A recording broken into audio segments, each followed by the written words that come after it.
যুক্তরাজ্য ভিত্তিক চ্যারিটি সংস্থা আল তাজিদ ফাউন্ডেশন ইউকের উদ্যোগে জগন্নাথপুর উপজেলার শাহজালাল জামিয়া দিনিয়া আলিম মাদ্রাসা ও উসমানী নগর উপজেলার তাজপুর দুলিয়া বন্ধ এতিমখানা এই দুটি প্রতিষ্ঠানের 2 শতাধিক শিক্ষার্থীদের মাঝে শিক্ষা উপকরণ উপহার দেওয়া হয়েছে। আমাদের সহকর্মী মোহাম্মদ আব্দুল হাই জানাচ্ছেন বিস্তারিত। বছরের শুরুতেই শিক্ষা উপকরণ পেয়ে মহান রাব্বুল আলামিনের কাছে শুকরিয়া জ্ঞাপন করেছেন মাদ্রাসায় পড়ুয়া কোমলমতি শিশু শিক্ষার্থীরা। আমার নাম আয়েশা, আমি ব্যাগ খাতা কলম পাই অনেক খুশি হয়েছি। যে ব্যাগ খাতা কলম দিয়েছেন তাইনে লাগে অনেক দোয়া করব।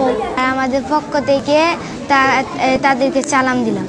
সিলেট জেলার উসমানীনগর উপজেলার কৃতি সন্তান যুক্তরাজ্য প্রবাসী ডক্টর বশর আলী কর্তৃক তিনি তার গর্বিত পিতা মরহম আলহাজ তাজিদ আলীর নামে পারিবারিকভাবে প্রতিষ্ঠিত আল তাজিদ ফাউন্ডেশন ইউকের উদ্যোগে দুটি মাদ্রাসার এতিম ও দরিদ্র 2 শতাধিক শিশু শিক্ষার্থীদের মধ্যে এই শিক্ষা উপকরণ উপহার দেয়া হয়।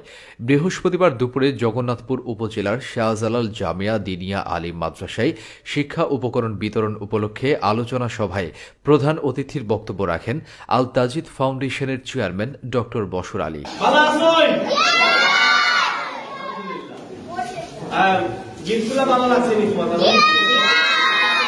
কারণ মা বাবা ঋণ কখনো চুরি করতে পারবাই নি কেউ রক্ত বেশিও তুমি মা বাবার ঋণ পরিশোধ করতে পারতে না।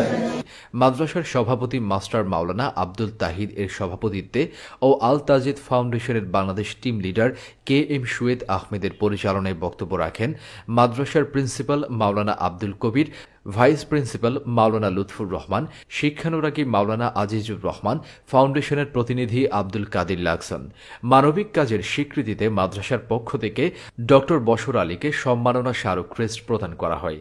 School pack distribution, and as you can see we have been distributing school pack to many schools, and now we are distributing school packs to madrasas as well. It's the encouragement, that's what is important, and Al Tajiz Foundation is doing just that. Small gift not going to make a huge difference, but I think this the main thing is just a small gift like that, if that makes a child, makes them happy and encourage them and brings them to madrasas or schools, and then our target is fulfilled. So inshallah, thank you to all the parents and all the supporters and the locals and also the committee members and the teachers for their support and allowing us to come here. এদিকে মঙ্গলবার 31 December Osmaninagar উপজেলার তাজপুর দুলিয়ার বন্ধ হযরত শাহজালাল রহমতুল্লাহি আলাইহি এতিমখানায় শিক্ষা উপকরণ বিতরণ উপলক্ষে আলোচনা সভা অনুষ্ঠিত হয়।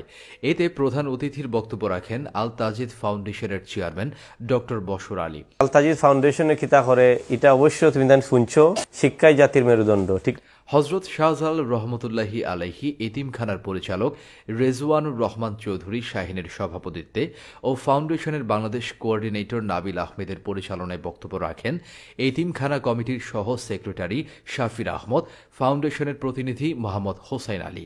পৃথক দুটি প্রতিষ্ঠানে আল তাজিদ ফাউন্ডেশনের বাংলাদেশ কোঅর্ডিনেটর ফজলুর রহমানের সার্বিক তত্ত্বাবধানে ও ফাউন্ডেশনের বিভিন্ন এলাকার প্রতিনিধিদের অংশগ্রহণে ব্যাগসহ শিক্ষা উপকরণ বিতরণ করা হয়। And also you need the support of the local communities and the members and the committee of that institution. Alhamdulillah, we managed to do that, and it's been great success so far. We need your support, we need your encouragement, our team needs your encouragement to deliver all these projects. NTV Europe News.